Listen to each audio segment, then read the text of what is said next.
Hi, I'm Rob Vanstone. Welcome to the latest edition of the Rider Rumblings video podcast. I am with, as always, the estimable Murray McCormick, Leader Post's beat writer of considerable esteem and experience. We're here in the Mosaic Stadium press box, actually watching day 10 of rider practice, rider training camp now, and today we're just going to kind of go through position by position and assess where the team is now. The scrimmage is on Saturday, so I think we're getting down to the brass tacks a little bit as far as how the players are stacking up and some things to watch. So we're just going to painstakingly, hopefully not painfully, take you through this the edition of the 2021 Rough Riders as they appear as of now. So well, let's start with the topic of conversation that always I think engages people, that being the quarterbacks. Now, there's not a lot of mystery here, obviously, at the top of the tier, but beneath Cody Fajardo, there's plenty of questions. How would you assess it so far, Murr? I think there are questions. I think the next question is Isaac Harker, and I don't think he's really got a question mark. I still think he's going to be the backup. I haven't seen anything from Paxton Lynch or Mason Fine or Tom Flacco to make me suggest that they're in any position to push him. And that's not saying they aren't. It's just that the reps get progressively less the further down the depth chart you go. So Cody Fajardo gets some majority of the reps, Isaac Harker does, the other guys do. And so they don't get as much of a big opportunity to show what they can do. And because there aren't any preseason games now, they got to show what they can do in practice. And again, we look up and we see a great pass, we see a great throw, we see one dropped or something. We go, do we blame it on the players or whatnot? But I don't know how much they've shown. I think they're going to go. They have to go with three quarterbacks, so one of them is going to be on the roster. But the question is, who wants to stay up in Canada to make the money on a practice roster? Paxton Lynch has made his money. Does he want to stay up here for practice roster money? That's a question that he has to answer himself. But I think we kind of glossed over Cody. Cody looks good. And I think no one asked me how I'm doing. They asked me about how Cody looks. And he looks good, and he looks like he's going to be ready. He's enthusiastic. We can tell by his media conferences with us. So I don't think there's questions at quarterback, but I think the big question has been answered last year with Cody Fajardo 2 years ago, I guess. Yeah. Cody Fajardo stepping up and starting. So it's fun to watch and speculate who's going to be there. But I don't know, Rob, maybe you've seen something that I haven't seen by watching quarterbacks? Well, I mean, Cody mentioned the other day he doesn't want to be a flash in the pan. That's still the question that hovers over Cody Fajardo: is can he do it again, or is he going to be another Jonathan Jennings with the one big year, or Casey Printers who was here and gone, etc. That's the key question actually for the Saskatchewan Roughriders, and one that I think will assume a greater degree of importance as we get closer to the regular season, especially if the quarterbacking derby in the West Division shapes up as one would anticipate without the injuries that took place in 2019. And if Michael Riley has a big year in BC, Bo Levi Mitchell, if he just stays healthy, Trevor Harris in Winnipeg, in Edmonton, and what if Zach Collaros can go the distance or relatively close to the distance in Winnipeg? That's quite the quintet of starting quarterbacks in the West Division. Yep. Cody Fajardo is a returning most outstanding player in the West, a returning CFL All-Star, but by no means is he a lock for either post again this year because of the caliber of quarterbacking, especially in the West Division. So he's got to elevate his play, and he's eminently capable of doing that. But it's going to be quite the challenge. Yeah, it will be quite the challenge. Big concerns of the offensive line. Big. I think yesterday was kind of traumatic. At first you hear that, oh boy, Cyrus, you want to take the last name, Rob? Eugenio is retired. And then Taron Vaughn has a shoulder injury. Cyrus Eugenio. And Taron Vaughn has a shoulder injury that could keep him out another week. And that means at least another week to 2 weeks. So boy, we're talking back in the beginning before Brennan Labatt and Jacoby Cofield and these guys gone. We thought they had a pretty decent offensive line. All of a sudden now it's very young, it's very raw. And what are they going to do to find replacements for these guys right now? Because it's not that easy. They can't just bring a guy in anymore. They have to go through quarantine. They have to do all the jump through all the hoops. So it's not as easy to find an offensive lineman as it might have been. So I don't know what they're going to do. I was looking today to see what was going on out there. They haven't really broken down yet, but it looks like there's going to be some shuffling on the offensive line. And can they keep Cody healthy? That's the big question on the offensive line. Yeah, I mean, the only real Evan Johnson's going to be fine. Dan Clark is going to be fine. After that, I mean, if Taron Vaughn can answer the bell for the regular season opener on August 6th, that position is not going to be a concern. As far as right guard, it looks like Brett Boyko is going to be the choice there. It comes with some solid credentials, but there's still some question marks. I mean, he was there for the taking for the Rough Riders when they signed him. As far as right tackle, either dealing with a shortage of personnel, but I mean Cameron Jefferson has been pretty impressive. He was playing some left tackle on Monday in place of Taron Vaughn. So I think Cameron Jefferson should be solid. They just can't afford any more injuries. That's part of the key there. And if Logan Furland is going to fit into the mix, it looks like he was sort of the next man up situation at practice on Monday. And after that, you're talking Josiah St. John. I mean, Matlin Riley's hurt right now. They're just taking a real kicking on the offensive line, and there's nothing they can do about it. There's nothing they can do about it. They kind of, they're at the threshold now where they just can't afford anything else to happen, and there's still more than 2 weeks before the first game. Boyko was at right tackle quite a bit yesterday too. That was something, and Evan Johnson was back at right guard for quite a bit, and Logan Furland was playing left guard for quite a bit too. Boyko's not a natural tackle. He was a tackle with BC, but that was I think he got benched there because remember how horrible they were, how many sacks they gave up, and they brought in Kelly Bates to solve that issue, and the BC's offensive line got better after Labor Day. So maybe that's one of the things. Boyko's got to prove himself at that position, I still think, but he's versatile. Boy, it's just mind-boggling how things have changed with the offensive line since, as I said in May, when we're looking at things of strength almost with questions at right tackle. But boy, I don't know how they're going to get it, and they got to watch every practice with their fingers crossed, just hoping not another tackle gets hurt, because I don't know what they do after that. Even though because they have another lineman period. Yeah. Craig Dickinson mentioned that we're getting low on tackles, and that's. You don't do it. And I just want to tell people who are watching this, we're actually watching practice. So if our eyes flip up over our screen every now and again, that's because there's something out there might have caught our attention or not. So we're not ignoring you. We're just doing what we got to do when we're here. Let's go to running backs. That'll be a running backs. I mean, there's not a lot of debate here. Craig Dickinson said earlier in the week that William Powell will be the starting tailback. Not a great deal of mystery to that. But he is 33 years old, so they have to have reinforcements. And I think the edge as far as number 2 in that, the second string running back would go to someone who can also return kicks, because ideally they want their kick returner, a dedicated kick returner, to be able to spell William Powell. Okay. And so that I think would give the advantage to Marcus Murphy or Jamal Morrow. I would think Morrow, by virtue of having been here in 2019 in the practice roster, I think that he stands to benefit there. I've liked what I've seen of Ralph Webb. He seems to have a nice burst, but you would think with Murphy and Morrow, one of those two would likely stick around because of the return ability. Murphy took a punt back for a touchdown in the National Football League once upon a time. He's almost 30 years old, but he's looked pretty quick, and he looks like he can catch passes out of the backfield too. I love how William Powell plays the game. I love how fast he hits holes and how tough a blocker he is, and how he's great out of the backfield. He's 33, but he's actually a relatively young 33 with only 4 years in the league, because he missed half a season with an Achilles tear. So his legs are pretty fresh in that way. But I just like watching him play, and he's such a great blocker that even at 33, I think he'll contribute.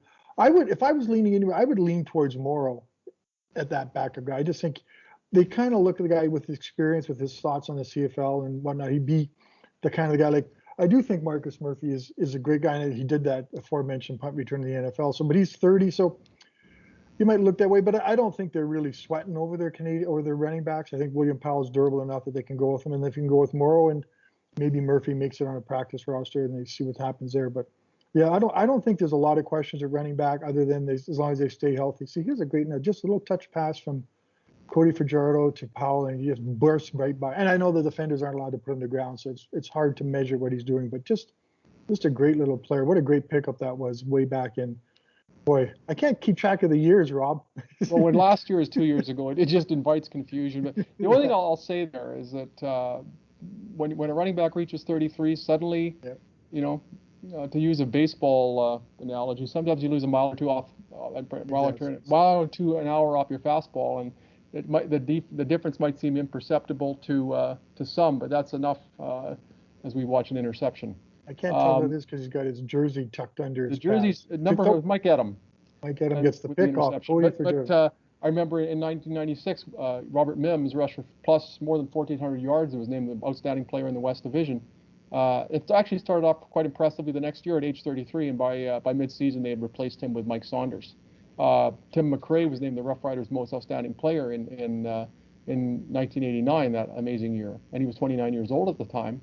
And by the time he was 30 years old, Lucius Floyd had taken over as a starting tailback. So it can happen. And once a running back is over 30, I don't think you can take anything for granted season to season, or even more precisely game to game. So he's going to have to keep showing that at 33 he can do it, because it's a young man's game, and especially for a running back. I mean, late 20s in the National Football League, teams are now worried about the tread on the tires for running backs, and so he's 33 years old, and he's going to have to keep bringing it. And every indication is that he will be able to, but that's a very precarious age. Receivers, mild interest here. I mean, I think there's 4 spots that are there.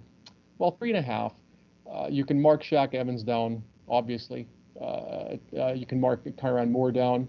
There'll be a third American, likely. It would likely be Jordan Williams-Lambert, as long as he returns just fine from the injured cut to his hand that he sustained at practice. But Paul McRoberts, having filled in for Williams-Lambert at practice, is certainly making a case for a roster position there. I can't see him dislodging Williams-Lambert, but I don't know how you don't play Paul McRoberts the way he's going. That's the only question. Does Paul McRoberts somehow work himself into the mix there? And they've liked Ricardo Lewis, they've liked Sharon Peake as far as the other American receivers in camp who are playing well. But to me, the McRoberts thing is a real wild card there. There is a wild card among those 3 American positions that have been designated. I remember at training camp in 19, he had that day that lit up on May for us. I can still picture him going up so high and getting all the passes. I thought for sure he was a lock to make the roster, and he was. And unfortunately, it was a practice roster. I think Craig kind of suggests he had a tough time adjusting to the CFL game and getting into the playbook.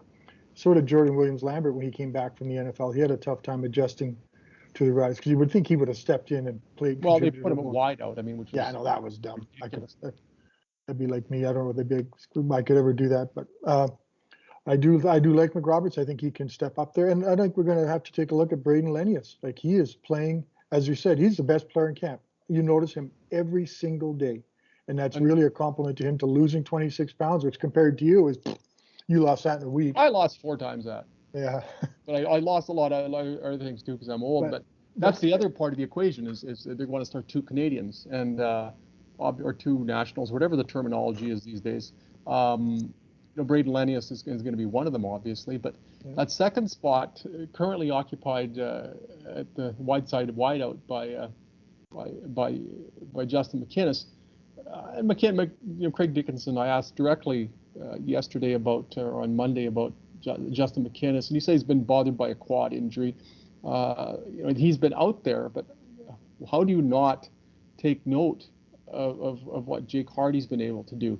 How do you not take note of even Keon Schaefer-Baker, a draftee who's come in and played well. Terrell Jan is a second-round choice that a lot of people thought should have been a first-round choice. And Mitch Picton has had a pretty decent camp. So by no means is, on the basis of incumbency, is that other position Justin McInnes is, in terms of being a lock.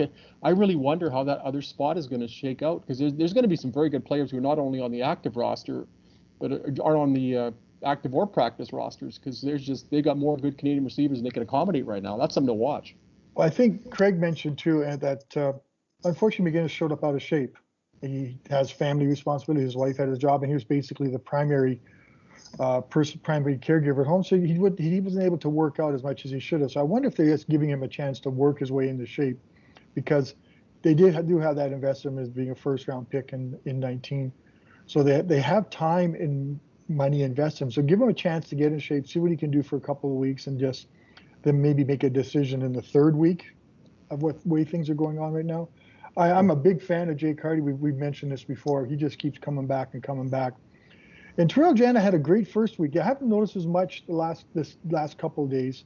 So maybe that's just, I mean, you can't really base that on anything other than maybe they're working different ways and things like that. So maybe he's coming on too. But yeah, I think with Shaq Evans and Kyran, they're in a pretty solid way to start off the season. Just those three questions of Jordan Williams Lambert. If he comes back like he played in 18, boy, that's a pretty good trio of American receivers. And you have Linnaeus and McInnes out there, and we know how much that wide side receiver gets used anyway. So it's kind of one of those positions. With Jason Moss, though, I mean, the wide side receiver on one play might be a slot back on the next. Shaq Evans playing another wide receiver spot. I think he's going to see a lot of action in the slot. They're going to move guys around, so maybe you'll see all five guys getting a lot more passes, and there won't be sort of the dismissiveness toward the wide side wide receiver, because the positions are going to be largely interchangeable. They want to make that really challenging for the defense to figure out who to cover on what play, and you can't really be sure if you're defensive back A that you're going to be seeing receiver A on the next play. So that's another variable to take into account. There's lots of variables on the defensive line. I just want we're getting into major variables. I just want to bring one thing out quickly on receivers before we move on. What do you think is going to be the standard for receivers? It always was 1,000-yard receivers, 18-game schedule. What's it going to be like in a 14-game schedule? What do you think will be the number that? Now 1,000 yards will really mean something. Yeah. I mean, until 1978, the NFL had a 14-game schedule, and that's when you looked at 1,000 yards, and okay, there were maybe 2 or 3 1,000-yard receivers a year in the NFL. One year there was only one, and so Fred Biletnikoff, for example, never had 1,000 yards as a National Football League receiver. He only did it in the American Football League for the Oakland Raiders. Yet he's in the Hall of Fame. Lynn Swann, who started off his career in a 14-game schedule, also had some good years when they went to 16 games in '78. But Lynn Swann's in the Hall of Fame, never had a 1,000-yard year. Yeah. So that's how difficult it was to get 1,000 yards once upon a time in the National Football League. So if you get 1,000 yards in 14 games this year, that really means something. O.J. Simpson once rushed for 2,003 yards in a 14-game schedule. Yeah, I remember those days. And then Eric Dickerson beat it in a 16-game schedule, and Barry Sanders and Terrell Davis. Yeah, everyone else did too. Yeah. Derrick Henry, but I mean, 1,000 yards in 14 games is amazing. Yeah. 2,000 yards. So the 14 games, if you get 1,000 yards this year, you're really doing something. I mean, Shaq Evans should get there because he would have reached that point in 2019 in 14 games. I think Kyran Moore's a good bet to get there in 14 games after that 996-yard season. 4 yards, 5 yards. Yes, and so that's going to be something to follow. But sorry, I didn't mean to send you off on a tangent there, but I just that's thought. Okay. I love my stats. Defensive line. Whew. Well, AC Leonard's a lock. Can we go there for? And I think Mac Henry and Shabal DeBeer is also. I think those two guys are going to be on that, and Micah Johnson, and then who knows at right defensive end. I think Keon Adams has been great. He's really caught our eye, and there's another one that Tim Williams finally got out here, and he did a lot of things in the NFL. Could have been in the NFL, but for some issues in his life off the field.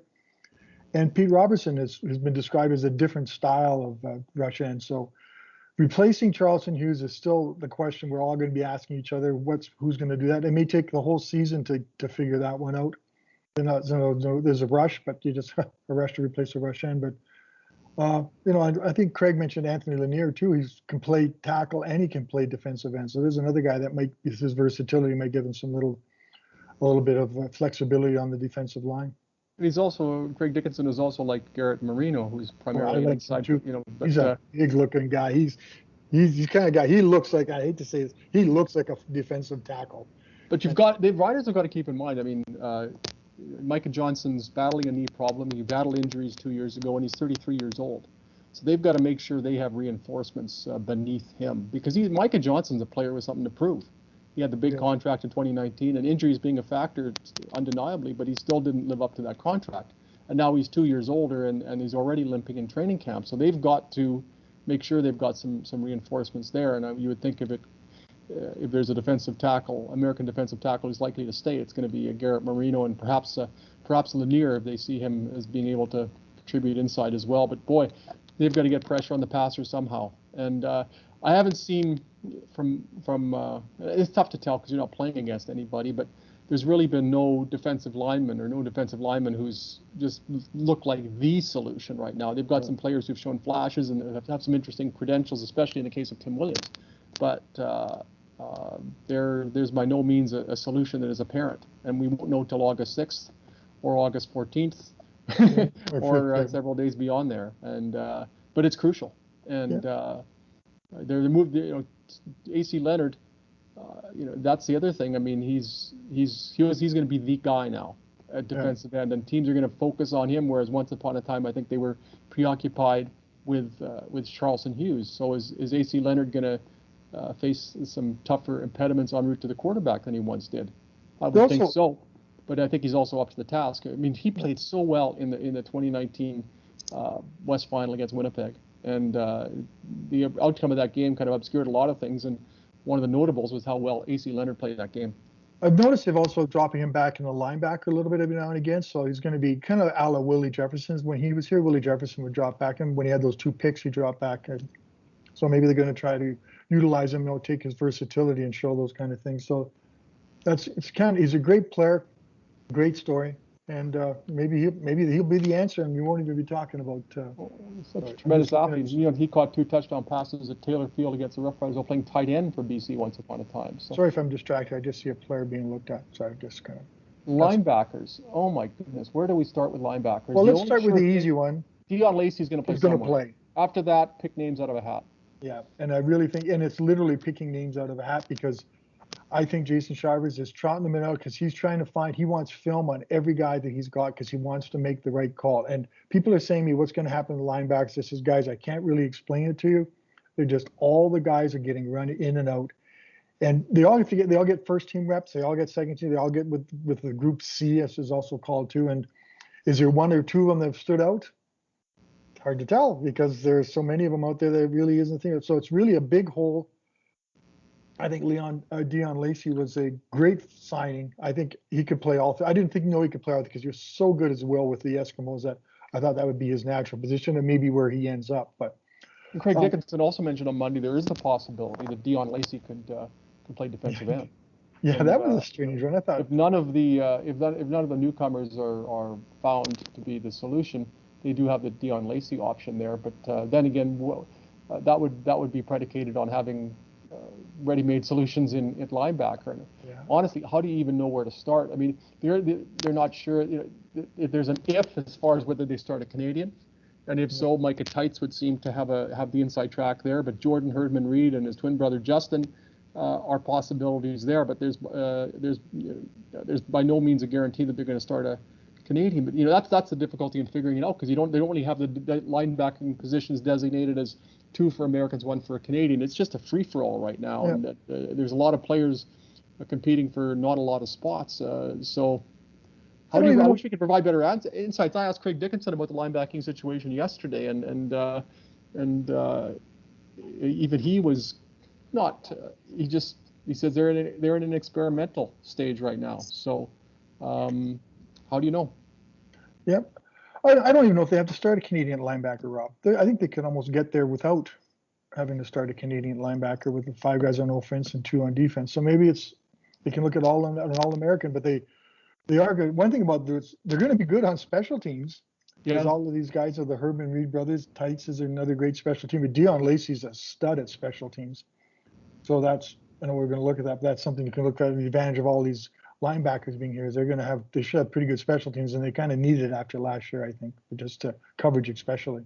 The thing is though, if they only start 7 Canadians and one of them gets hurt, then there's a real domino effect. Whereas if they can start an 8th Canadian, then if somebody gets hurt, they don't have to juggle here, there, and everywhere. And that's why the magic number for a lot of teams these days is 8, because then you don't have to bounce players all over the place. So, but boy, it's that linebacking situation is utterly, I wouldn't say confused, but there's just so much mystery to it. I'm trying to find a quote that I got from Craig Dickinson yesterday, which I'll skillfully recite. And just as far as right from the coach's mouth, as far as the situation that prevails at linebacker, because it's rather, to say it's in flux, I think would be a Yeah.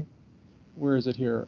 Just imagine, Here's what Craig Dickinson had to say. I asked him about the linebacking position. That's going to be tough because it's really 3 new players. By losing Larry Dean early, that put us into a spin.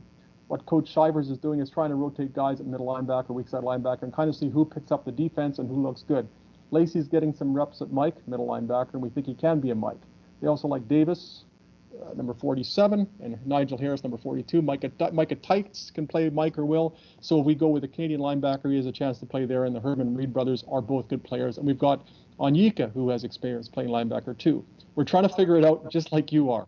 Coach Shivers is really moving the guys around in that linebacking crew, trying to find the right fit and hoping that somebody shows flashes. Without a preseason game, it's not easy, but we're trying to put them in some competitive situations where we can say who's going to rise to the top and who's going to do a good job taking those positions and running with them. I asked him as a follow-up if the only sure thing is that Dion Lacey was going to be somewhere in the mix. And he says, Lacey's a veteran. That's a logical decision. He's still getting his legs under him, too. We believe Lacey can play middle linebacker.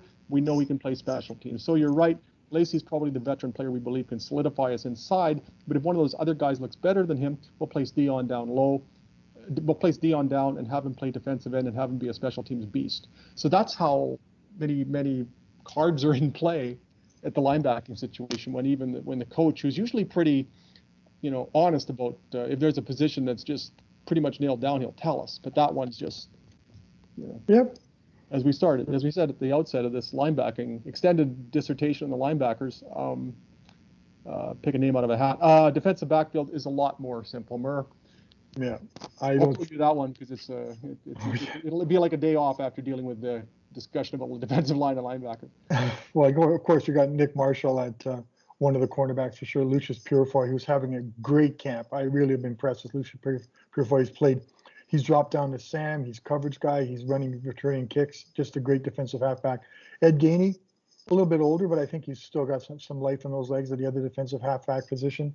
And Mike Edam at safety. Like, the question is, what happens if L.J. McCray actually comes back? They can answer that question at the cornerback. But Blaise Brown has played there a little bit. And they've had Canadians there. I know Eli Buka could be here too soon too.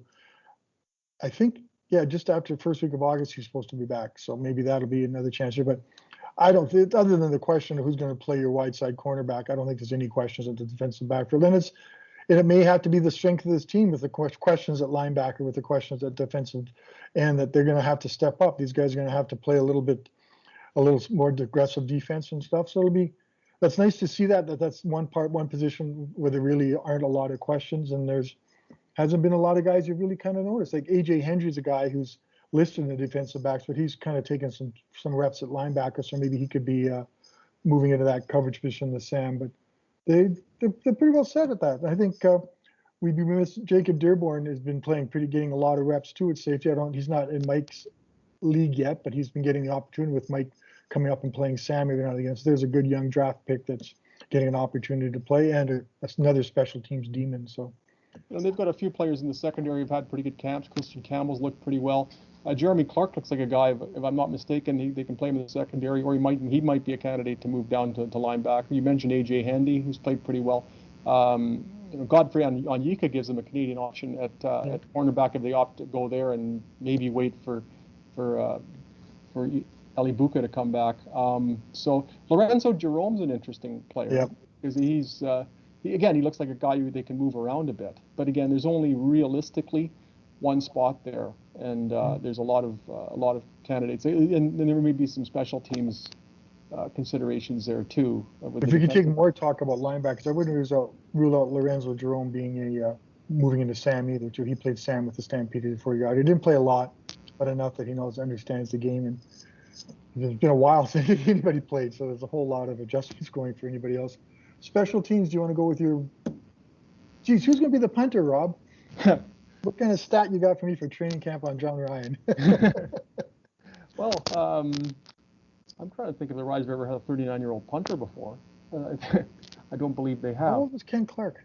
Ken Clark was born in 1948, and his last year with the Rough Riders was 1983. He played in the Canadian Football League until he was 38 or 39, but he was a 39-year-old was a 35-year-old punter in 83. So as far as, but John doesn't look like a 39-year-old punter. He looks like a 25-year-old defensive John back. Ryan can play pretty much the rest of my natural life, I think, the way he's going. And Brett Lowry will be the field goal kicker. There's no doubt about that. Henry Nell is here, a global player, as has been Scruton. I'm not sure whether the U is hard or soft in that last name, Scruton, but they're here strictly as reinforcements, and if another global comes in, they may not be here at all. So the big only question on special teams pertains to the returner. We alluded to that earlier when discussing the running backs, and with Marcus Murphy and Jamal Morrow being candidates to return kicks. Another one who is interesting there, doesn't play running back, but has tremendous credentials, is Kermit Whitfield.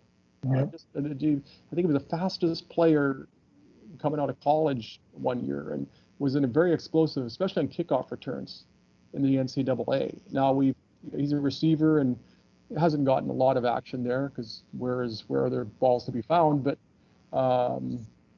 was that Sharon Peak on the line? And that was Mason Fine throwing it. So it was Mason Fine. Really nice deep ball. So, but as far as the returners, Kermit Whitfield he's a really intriguing guy, because he can just absolutely fly. We won't really know with the returns until maybe the scrimmage will give us a better idea, but it's tough to evaluate special teams players when players aren't barreling down the field at full speed. They seem to be inclined to go with a running back because of the ability to back up William Powell, but Kermit Whitfield, as far as a returner, him and Marcus Murphy have the best credentials as far as the new returners. They also that manifests itself. Carlos Henderson could also be in the mix here once here. And so Ricardo Lewis too is also in the mix too. I think he's in out there a little bit. Another receiver. Their coverage was issues last year. They gave up 5 returns, TDs on returns last year. It was kind of overlooked at it. I know that for a guy who's a coach, that's his specialty, his special teams. That's a concern. And I think Craig Dixon has looked at that by getting the Herb and Reed brothers to be out there to cover on special teams, to get Dion Lacey to boost their coverage stuff. So we kind of look at the flashy stuff like field goals and returns, but coverage is a big part of this game too. And maybe John Ryan, because we also know this is going to be in the all-time grade Rider Rumblings between interruptions and a sneeze. Sorry about that.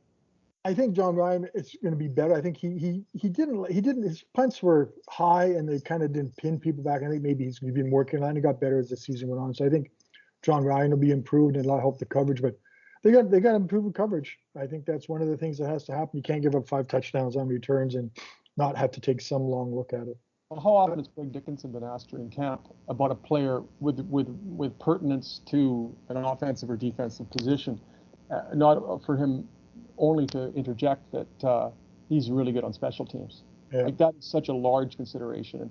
And most of the times that Craig Dickinson has talked about special teams, there's been no need to talk about place kicker or punter, and he's talked about the returners when asked specifically about them. But the information he's volunteered about special teams is always in response to a question not pertaining to special teams, which tells you that they're really serious about upgrading the coverage, and they want people who can, occupy multiple roles. And if you're not going to start, and really in reality there aren't a lot of starting positions available here. Only about one.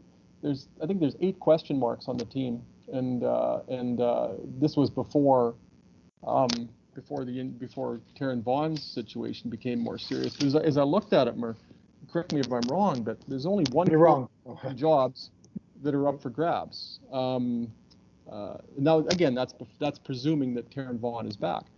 There's 8 positions overall that I think are of interest. Second, third string quarterback, and the returner. But aside from that, on offense or defense, there's 6 starting positions. Right tackle, provided that Taron Vaughn's okay for the opener. who's going to be the wide side Canadian receiver, Justin McInnes or who? One defensive end spot, a couple of linebacking spots.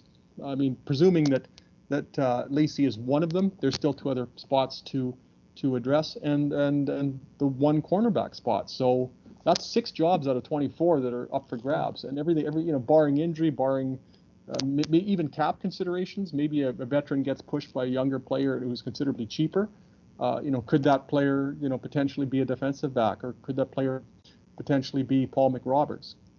That might factor into it a bit, but that's not a lot. Only 6 jobs out of 24 are really, really up for grabs in terms of the starting lineup for a team that hasn't played a game since November of 2019. They're a good team. We forget in 19.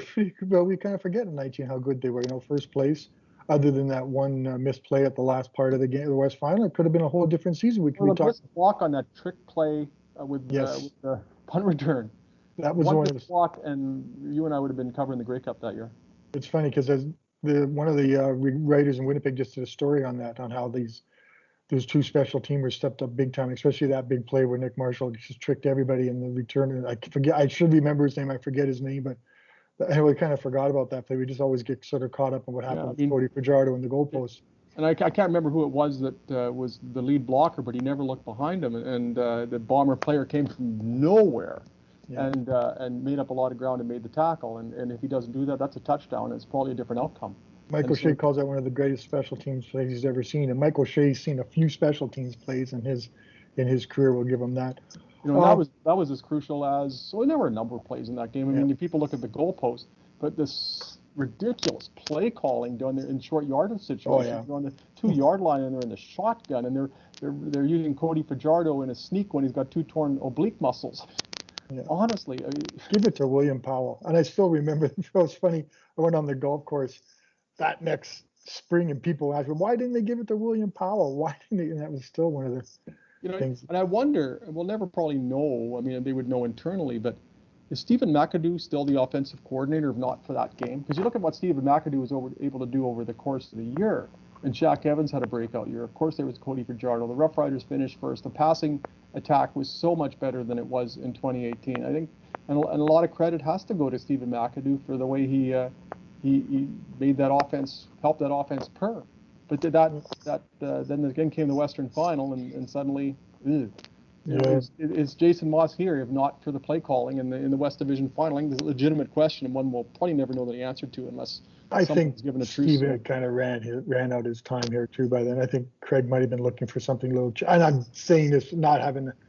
I think Craig, they needed a change. I think it was just. Where would the case have been for a change though if they get to the Grey Cup? Yeah, if the play calling isn't so bad in that game, they get to the Grey Cup, and Hamilton. When you consider that third place Winnipeg team beat Hamilton, which looked like a powerhouse, there's really no reason to think the Rough Riders could have done that too. So if stranger things have happened. I mean, they phased out George Cortez after the masterful job he did in 2013 too.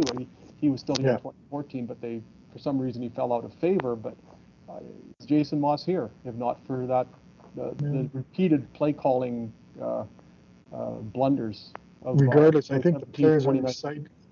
Regardless, the players are excited about Jason Moss being here. They're excited about the way his offense is. The receivers are excited about playing all sorts of different positions and across the line. And Cody's excited about working with a former quarterback. So I'm just excited a lot. But if you look at the numbers, very excited. If you look at the numbers of the Jason Moss offense in 2019 compared to Stephen McAdoo, there's a lot of instances where the Rough Riders offense was better. Now the Eskimos had Trevor Harris only playing 13 games. Elks had Trevor Harris only playing 13 games, so that skews the numbers a bit.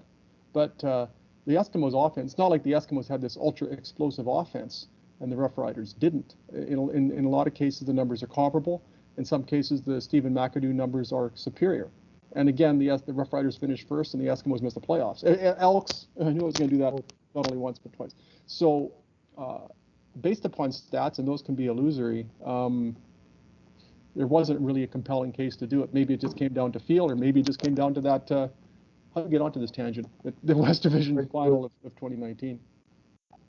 Anything else you want to point out? No, it looks like it's raining here today. It's raining, Camp. It's raining camp. That's really a bit of a change. So Keon Adams is jogging back and forth across the field again, which you can see a lot of guys doing that. That seems to be the exercise of choice, workout of choice.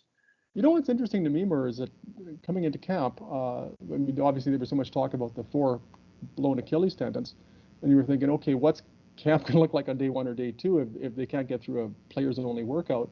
And yes, there have been some injuries, but the injuries they've had haven't been of the catastrophic variety that we saw on that ominous Thursday before camp.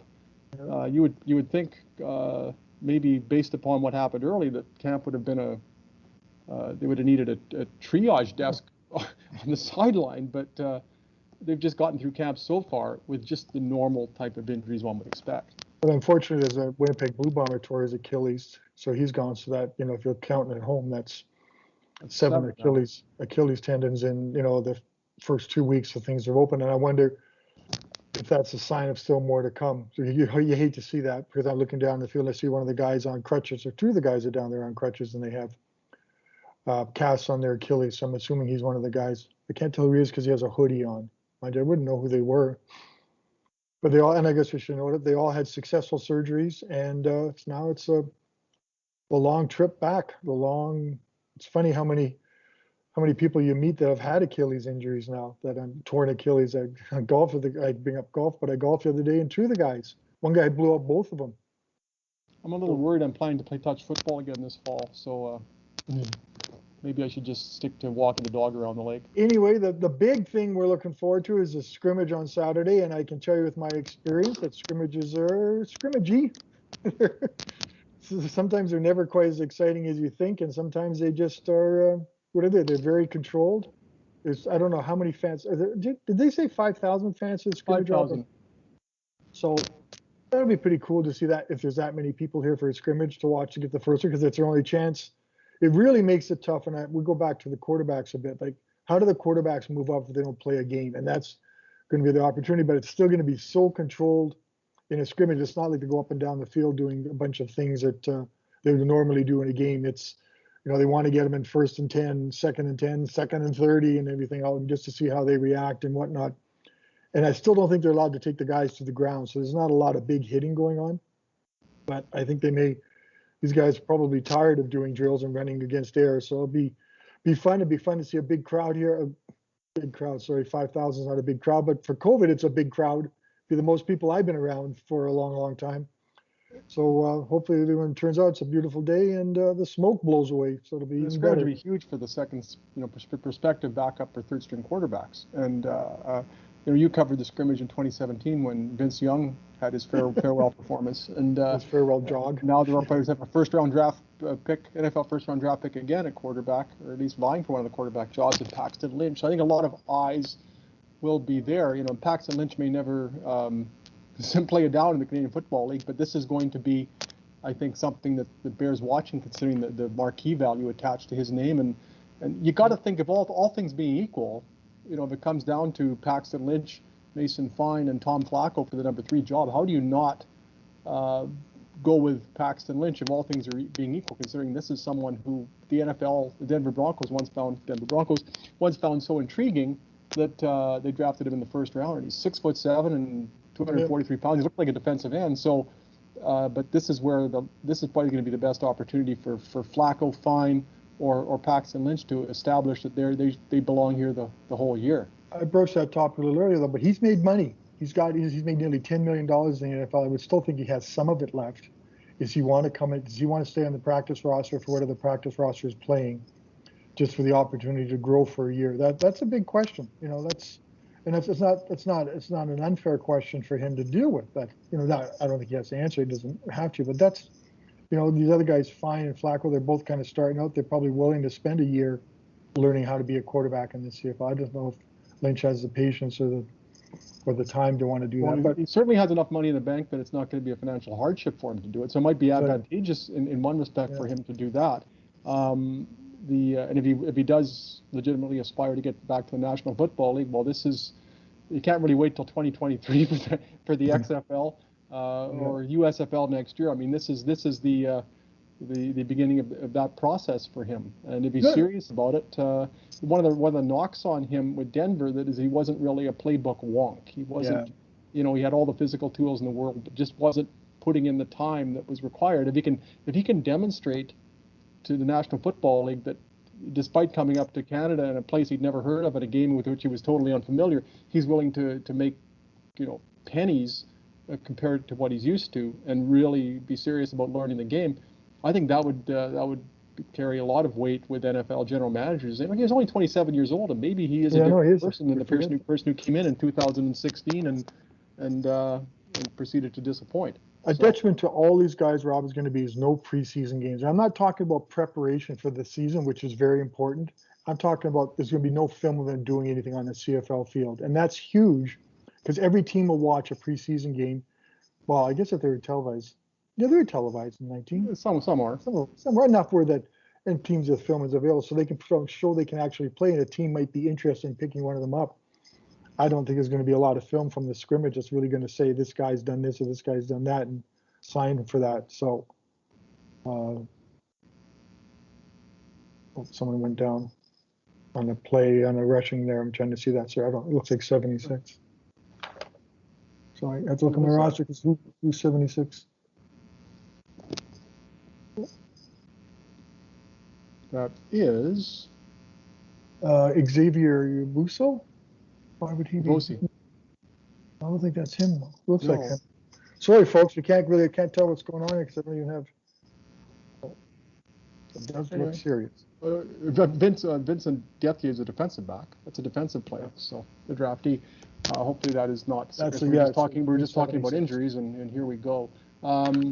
Anyway, we should probably get back to watching practice, and hopefully you've gained something from learning from watching us go through the roster. Jorgen Hughes will be the long snapper.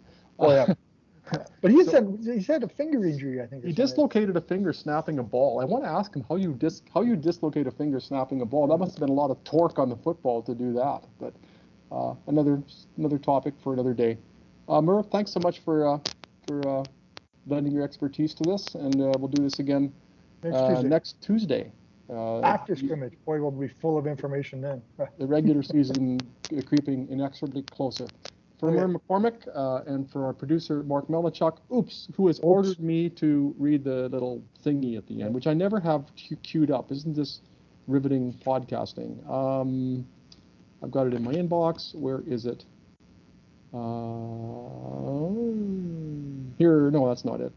I got to do this from memory. If you like the podcast, please feel free to subscribe wherever you get your podcasts, that being Apple Podcasts, Spotify, Twitcher.